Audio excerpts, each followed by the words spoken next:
प्रिय विद्यार्थियों, पिछले वीडियो में आपको मैंने महत्तम समापवर्तक यानी मैसेज निकालना सिखाया था। तो कुछ बच्चों ने मुझसे पूछा है कि सर, दो संख्याओं का मैसेज निकालना तो हमें आ गया, लेकिन सर यदि दो या दो से अधिक संख्याएं आ जाए तो हम उनका मैसेज कैसे निकालेंगे। तो आज मैं आपको तीन संख्याओं का मैसेज निकालना बताऊंगा। तो जैसे हमने दो संख्याओं का निकाला था, हमें बिल्कुल उसी प्रकार कार्य करना है। ठीक है।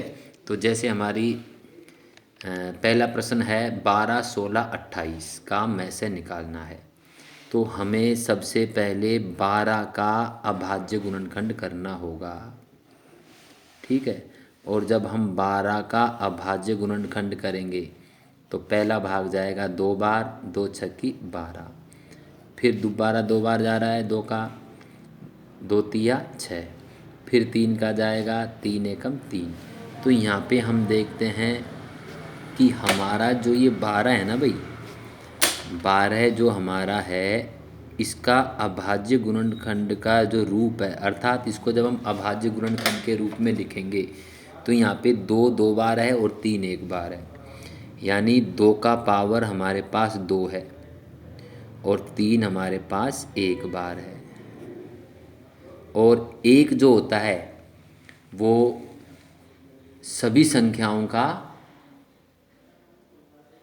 अभाज्य गुणनखंड होता है। एक जो होता है वो सभी संख्याओं का गुणनखंड का रूप होता है। इसलिए आप एक तो यहाँ पे ले सकते हो, है ना। सब में होता है ये। इसी प्रकार अगर हम बात करें वापस संख्या 16 की, क्योंकि हमें 12, 16 और 28 का लेना है, तो 16 का भी हमें अभाज्य गुणनखंड करना होगा।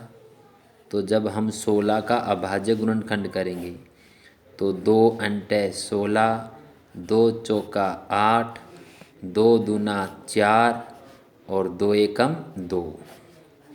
तो यहाँ पे हम देखते हैं कि 2 जो है वो 4 बार आ रहा है। तो इसका मतलब हमारा जो 16 है, हमारा जो 16 है, इसका गुणनखंड का रूप होगा हमारा 2 का पावर 4, 2 का पावर 4। और एक तो हम ले ही सकते हैं क्योंकि एक सभी संख्याओं का गुणनखंड का रूप होता है। ठीक है ना। तो ये हो गया हमारा 16 का। अब हम लेते हैं 28 का। तो इसी प्रकार हम 28 का अभाज्य गुणनखंड जब करेंगे तो 28 का यहाँ पे करते हैं। तो 28 का जब हम अभाज्य गुणनखंड करेंगे तो 2 एकम 2, 2 चौका 8, 2 का फिर जाएगा भाग, 2 7 14। अब 7 में 7 का जाएगा, 7 एकम 7। तो यहाँ पे हम देखते हैं कि हमारा जो 28 है, इस 28 का अभाज्य गुणनखंड का जो रूप है वो आया है 2 का पावर 2, 2 2 बार है ना यहाँ पे, और 7 1 बार है। तो 2 का पावर 2 गुणा 7। अब हम लेंगे मैसेज। अब हम गुणनखंड करने के बाद मैसेज लेंगे 12, 16 और 28 का।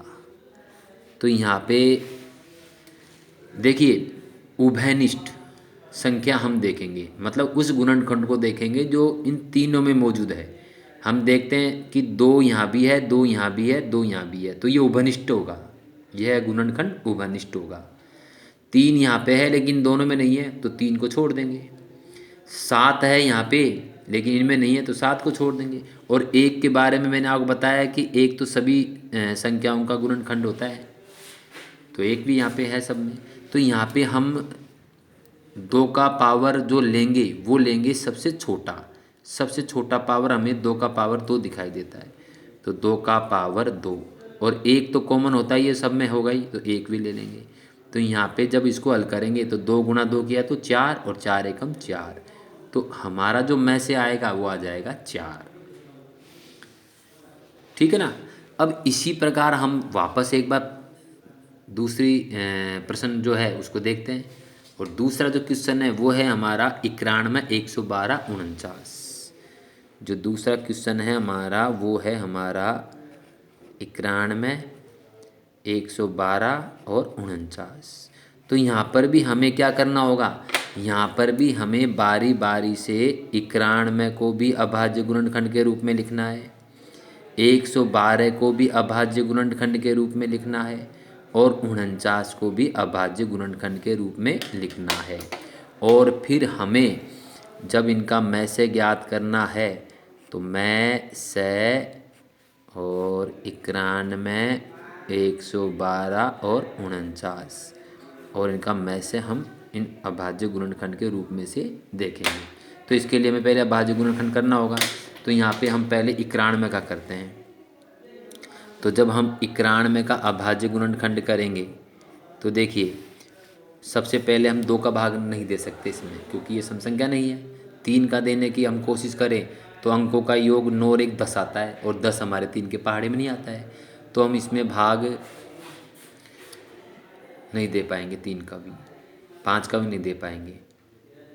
तो हम 7 का देते हैं, 7 का लग जाएगा इसमें भाग। 7 एकम 7, 8 9 2 बच गए और 7 तिया 21 और 13 में 13 का जाएगा, 13 एकम 13, तो 7 गुणा 13। तो इसका जो 91 का अभाज्य गुणनखंड आएगा वो आएगा 7 गुणा 13 और 1 तो सब में होता ही है, वो हम ले लेंगे। अब लेते हैं हम 112। तो 112 का जब हम करेंगे तो पहला भाग 2 का जाएगा, 2 पंजे 10, 1 बचा, 2 छक्की 12, फिर 2 का जाएगा, 2 दूना 4, 1 2 अंटे 16, फिर 2 का जाएगा, 2 एकम 2 और 2 चौका 8, फिर वापस 2 का जा रहा है, 2 7 14 और अब जाएगा इसमें 7 एकम 7 का। तो 2 यहाँ पे 1 2 3 4 बार आ रहा है, तो यहाँ पे हमारा हो जाएगा 2 का पावर 4 गुणा और 7 एक बार आ रहा है। ठीक है, इसी प्रकार अब हम लेंगे 49 का। तो 49 का जब हम करेंगे तो देखिए 49 का भाग सीधे ही हम 7 का दे देते हैं, 7 एकम 7 और 7 7 49 और 7 एकम 7। तो 49 का अभाज्य गुणनखंड का रूप आ जाएगा 7 का पावर 2, क्योंकि 7 यहाँ पे 2 बार आ रहा है और गुणा 1 तो सब में होता ही है, ये मैंने आपको बता रखा है। ठीक है, अब हम इसमें लेंगे मैं से। तो यहाँ पर भी हम देखेंगे ऐसा गुणनखंड लेंगे जो तीनों में ही विद्यमान हो। जैसे 7 यहाँ है, यहाँ नहीं है, नहीं यहाँ भी है भाई, देखो ये रहा 7 यहाँ भी है, 7 यहाँ भी है, 7 यहाँ भी, तीनों में नहीं। तो सबसे छोटा पावर कौन सा इसका, 7 ही है, तो 7 ले लेंगे। इसके बाद हम देखते हैं 13 यहाँ है लेकिन दोनों में नहीं है, छोड़ देंगे।